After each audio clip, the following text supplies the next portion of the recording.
Hi there, Miss Cindy's back with another fun story time. Can you say hello? Hello, hello, hello, and how are you? I'm fine, I'm fine. I hope that you are too. Well, I thought we would look at some other tales from other places in the world. I like the term trickster tales. There's some animal stories from all different places in the world about animals being tricksters. Let's look at this one. Monkey, a trickster tale from India by Gerald McDermott. He illustrated pictures to one of these old stories.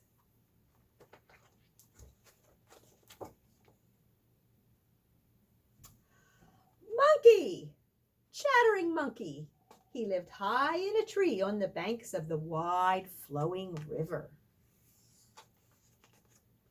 Monkey jumped so high and so fast through the treetops, no one could catch him.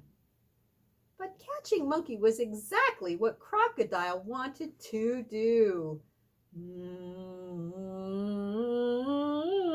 Murmured hungry Crocodile. How delicious a monkey heart would be. Crocodile slithered into the water. Good morning, Monkey, he called out. Good morning, Crocodile, answered Monkey. Where are you going? I'm going to the island in the middle of the river, answered Crocodile. Yum, said Monkey. Delicious mangoes grow there. But that's too far for me to swing. Well, climb on my back, my friend, called Crocodile. I'll take you to the island. Who's the trickster? Monkey or Crocodile? Does that kind of remind you of another story you know? How about the fox and the gingerbread man? Monkey swung down from the tree and hopped onto Crocodile's scaly back. As Crocodile glided through the deep, dark water, he sank lower and lower, and Monkey began to get wet. Oh, my goodness! I cannot swim, shouted Monkey. How well I know, said Crocodile. Now I'm going to eat your heart. Eat my heart, said Monkey. What a pity! I left it up in the tree. You left your heart in the tree? Crocodile grumbled. What a nuisance. Crocodile returned with Monkey to the muddy brown riverbank. As soon as they reached the shore, Monkey leaped off Crocodile's back and scampered up a tall tree, laughing and chattering. Look, my heart is here, called Monkey from the treetop. Just climb up and get it. Could Crocodile climb up the tree? No. Crocodile grunted and thrashed and swam away. He didn't trick Monkey that time, did he? Now Monkey wanted the delicious mangoes more than ever. He leaped from treetop to treetop until he discovered some large rocks far down river. He saw that if he skipped across the rocks to the island, he could feast on mangoes all and every day. The next morning, Crocodile came swimming down the river, looking for Monkey. He heard Monkey chattering. He saw Monkey jump from tree to rock to island. I shall pretend I'm a rock, said Crocodile. When Monkey jumps on me, I will snap him up, heart and all. Crocodile lay low in the water all day long. When Monkey had eaten his fill of mangoes, he headed for home with all the mangoes he could carry.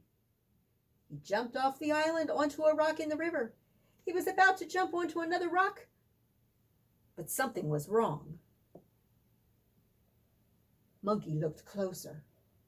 Then he called out in a cheery voice, "Hello, Rock!" Crocodile was silent. He lay low in the water. Monkey called out again, "I say, good evening, Rock!" Crocodile still said nothing. "Rock, will you not greet me this evening?" asked Monkey. Crocodile thought the rock must usually answer, so he said, "Good evening." "Ha! You're not a rock," said Monkey. "You're a crocodile." "I'm as good as a rock," said Crocodile. "You can jump on me to get to the other side." "Oh, what a splendid idea," said Monkey. "Here I come." Monkey got ready to leap. Crocodile closed his eyes and he opened his jaws. Oh no. But instead of leaping, Monkey popped a mango right into Crocodile's mouth. Bang! Crocodile snapped his jaws shut. Quickly, Monkey jumped on Crocodile's nose and then onto the muddy brown riverbank. Laughing and chattering, Monkey scampered up a tree and swung from branch to branch. Your teeth may be sharp," Monkey shouted to Crocodile, "but your mind is dull." Who got tricked? Now Monkey feasts on delicious mangoes every day. Crocodile lies low in the water, keeping an eye on him. And when Monkey crosses the river to go home, he is always careful to jump on a rock and not on a crocodile. Silly Monkey. Here's some other fun stories that Gerald McDermott has illustrated with other fun trickster tales. Here's Jabuchi the tortoise, a trickster tale from the Amazon. Zomo the rabbit, a trickster tale from West Africa. Coyote, a trickster tale from our American Southwest. And Raven, a trickster tale from our American Pacific Northwest. How about Pig Boy, a trickster tale from Hawaii? And here's two about Brer Rabbit. This one is Brer Rabbit and the Tar Baby Girl. Brer Rabbit, or Brer Rabbit, or Brother Rabbit. This one is illustrated by Virginia Hamilton and James Ransom. And this one, Brer Rabbit and the Goober Patch, is retold by Virginia Shump and illustrated by Jesse Yeomans. They're from the American South. And here's a bag of tricks, folk tales from around the world that you just might enjoy some trickster tales out of there. Well, let's finish up with another trickster tale from Africa about Anansi the spider. Lots of stories told in all different parts of Africa about Anansi. This one is Anansi and the Moss-Covered Rock, retold by Eric Kimmel and illustrated by Janet Stevens. There's a moss-covered rock. There's Anansi's house. You can tell by the web. Here he comes. He's walking along. Once upon a time, Anansi the spider was walking through the forest when something caught his eye. It was a strange moss-covered rock.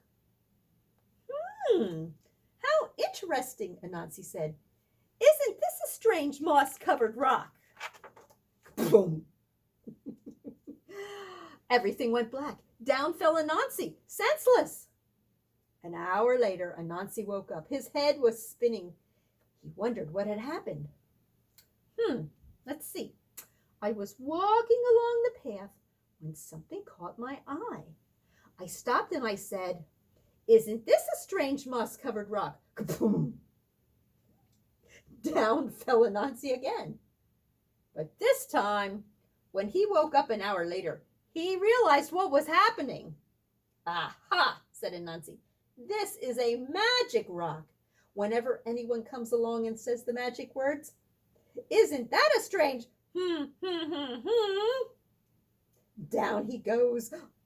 "This is a good thing to know," said Anansi, "and I know just how to use it." So Anansi went walking through the forest until he came to Lion's house. Lion was sitting on his porch, and at his feet was a great big pile of yams. Oh, Anansi loved yams. But he was way too lazy to dig them up by himself. Anansi said to Lion, "Hello, Lion. It is very hot today. Don't you think so?" "Yes, Anansi," said Lion. "It is terribly hot." "Well, I'm going for a walk in the cool forest," said Anansi. "Would you like to come?" "Oh, I certainly would," said Lion. So Lion and Anansi went walking through the forest, and after a while, Anansi led Lion to a certain place. "Lion, do you see what I see?" "Oh, yes, Anansi," said Lion. "Isn't this a strange moss-covered rock?" Kaboom! Down fell Lion. Anansi ran back to Lion's house and made off with all of Lion's yams. An hour later, Lion woke up. His head was spinning. Anansi was nowhere in sight, and when he got home, he found that every single one of his yams was gone. Lion was very sad. But Anansi was very happy. He couldn't wait to play his trick again. Once more, Anansi went walking through the forest, and this time he stopped at Elephant's house. Elephant was sitting on his porch, and his feet were right by a great pile of bananas. Oh, Anansi loved bananas, but he was way too lazy to pick them himself. So he said to Elephant, "Hello, Elephant. Isn't it hot today?" Elephant agreed. "It is." "Well, I'm going for a walk in the cool forest," Anansi said. "Would you like to come?" "Well, that sounds nice," said Elephant. "Thank you for inviting me, Anansi." Did Anansi invite him to be nice? So Anansi and Elephant went walking through the forest, and after a while, Anansi led Elephant to a certain place. "Elephant, look! Do you see what I see?" Elephant nodded. "Yes, I do, Anansi. Isn't this a strange moss-covered rock?" Kaboom! Down fell Elephant. Anansi ran back to Elephant's house and made off with all his bananas. An hour later, Elephant woke up. His head was spinning. Anansi was nowhere in sight. And when he got home, he found that every single one of his bananas was gone. Elephant was very sad. But Anansi was very happy. He couldn't wait to play his trick again. He played it on rhinoceros and hippopotamus. He played it on giraffe and zebra. He played it on every single animal in the forest. But all this time, watching from behind the leaves was Little Bush Deer. Little Bush Deer is small and shy and very hard to see. She's kind of camouflaged in there, isn't she? She watched Anansi play his wicked trick again and again. when all the other animals. Little Bush Deer decided it was time for Anansi to learn a lesson. So Little Bush Deer went deep into the forest to where the coconut trees grow. She climbed a coconut tree and threw down a great many coconuts. She carried the coconuts home in a basket and set them on her porch. Then she sat down beside them to wait. In a little while, along came Anansi. Anansi's eyes lit up when he saw Little Bush Deer's coconuts. Anansi loved coconuts. He loved to eat the tender white coconut meat and drink the sweet coconut milk inside. But he was much too lazy to gather the coconuts himself. Instead, he said, "Hello, Little Bush Deer. It is so hot today." Little Bush Deer smiled. "It is very hot, Anansi. I'm going for a walk in the cool forest. Would you like to come?" "Yes, I would," said Little Bush Deer. And so Anansi and Little Bush Deer went walking, walking, walking in the cool forest. And after a while, Anansi led Little Bush Deer to a certain place. "Little Bush Deer, look over there. Do you see what I see?" Little Bush Deer knew all about Anansi's trick. She looked. "No, Anansi, I don't see anything." "Oh, you must see it. Look very carefully." Little Bush Deer looked. "No, I still don't see anything," she said. Anansi began to get angry. "You must see it. Look over here. Look right where I'm pointing. Do you see it now?" "No, Anansi," said Little Bush Deer. Anansi stomped his legs, his 8 legs. 1, 2, 3, 4, 5, 6, 7, 8. "You see it. I know you do. You just don't want to say it." "Say what?" said Little Bush Deer. "You know." "Is that what I'm supposed to say?" "Yes," said Anansi. "All right. Then I will say it to make you happy." "You know," said Little Bush Deer. "There, I said it. Are you satisfied?" "No!" Anansi shouted. "You're not supposed to say, you know." "Well, what am I supposed to say?" "You're supposed to say, 'Isn't this a strange moss-covered rock?'" Kaboom! Down fell Anansi. Who did he trick this time? Himself. Little Bush Deer ran and got all the other animals. Together they went to Anansi's house, and they took back all the good things he had stolen from them. Oh my goodness. An hour later, Anansi woke up. His head was spinning, and Little Bush Deer was nowhere in sight.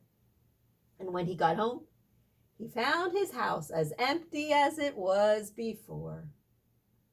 But if you think Anansi learned his lesson, you're mistaken, because he's still playing tricks to this very day. Silly Anansi.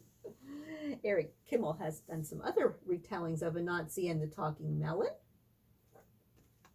Anansi and the Magic Stick, Anansi Goes Fishing, and Anansi's Party Time. You might like to try some of those from your library. And if you're looking for something to do, what about making Anansi's spider web? I just used a paper plate any size. And I took my scissors and I made some little cuts, just little, get an adult to help you. Just little, see, like the letter V. Just anywhere, just make some cuts all around. Doesn't matter how many, however many you want.